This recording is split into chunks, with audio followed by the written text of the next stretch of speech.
वडोदरा महानगर पालिका के म्यूनिसिपल कमिश्नर अरुण महेश बाबू की ओर से आज बड़ी कचहरी पर फूड सेफ्टी विभाग के साथ समीक्षा बैठक आयोजित की गई थी। अखाद्य खुराक की वजह से बनने वाली घटनाओं को गंभीरता से लेते हुए वडोदरा शहर प्रशासन की ओर से फूड सेफ्टी को लेकर सख्त कदम उठाए जा रहे हैं।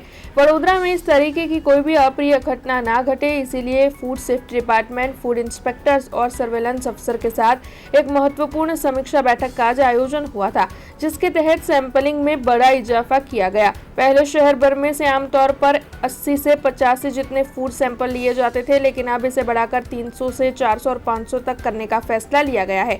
इसके अलावा सभी जगहों पर कुकिंग ऑयल की गुणवत्ता, कलर और अन्य खाद्य सामग्री की गुणवत्ता की सख्त जांच की जाएगी। लाइसेंस और हाइजीन को लेकर चेकिंग किया जाएगा, डेली रिपोर्टिंग किया जाएगा। हेल्थ के डिप्टी कमिश्नर की ओर से इसकी समीक्षा की जाएगी और एक्शन टेकन रिपोर्ट सबमिट किया जाएगा।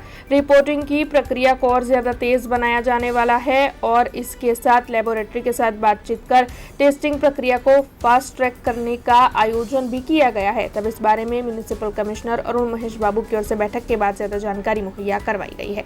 આજે સિટીના ફૂડ સેફ્ટી ડિપાર્ટમેન્ટના ફૂડ ઇન્સ્પેક્ટર્સ અને ફૂડ સેફ્ટી ઓફિસર્સની મીટિંગ અત્યારે ટૂંકા સમય પહેલાં કરવામાં આવી છે।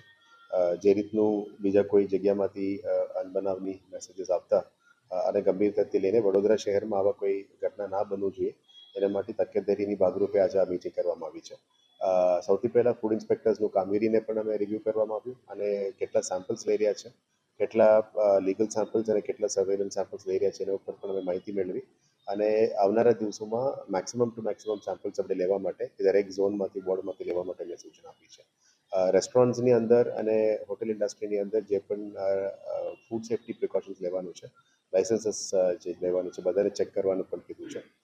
સાથે સાથ કિચન્સની અંદર જે ક્લીનલીનેસ, કિચનની સેફ્ટી કેવું છે, ક્લીનલીનેસ કેવું છે, લોકો ગ્લવ પહેરીને કામ કરે છે કે કેમ, ક્વોલિટી ઓફ ફૂડ મટીરિયલ્સ જે વાપરે છે, કલર મટીરિયલ્સ છે, ઓઇલનું ક્વોલિટી, લારી ગલ્લાની અંદર પણ કેવી રીતે કામગીરી કરે છે, રેસ્ટોરન્ટ્સમાં કેવી રીતે કામ કરે છે, કેન્ટીન્સમાં પણ કેમ ચાલે છે, બધાનું ફૂડ સેમ્પલ્સ વધારે લેવા માટે અને સર્વેલન્સ, ઓવરઓલ સર્વેલન્સને એક્ટિવેટ કરવા માટે પણ કીધું છે।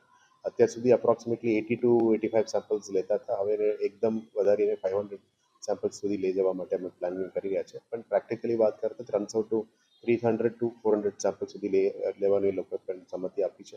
એમાં બે પ્રકારનો હોય છે, એક સર્વેલન્સ તરીકે પણ કરતા હોય છે અને ડિટેલ ડેટા અપલોડ કરતા લીગલ સેમ્પલ્સ પણ હોય છે। પણ હવેથી તકેદારીના ભાગરૂપમાં વડોદરા શહેરમાં ફૂડ ઉપર થોડું વધારના ગંભીરતાથી કામગીરી કરવા માટે એમને તમામને અમે સૂચના આપી છે અને ડેલી એની રિપોર્ટિંગ અને કોઝ ઓફ એક્શન અને what is action taken report daily submit કરવા માટે ડેપ્ટી કમિશનર હેલ્થને પણ અમે સૂચના આપી છે। ડેપ્ટી કમિશનર હેલ્થ રોજના રોજ એને રિવ્યू કરીને સારું કામગીરી કરવા માટે એમને તાકીદ આપી છે।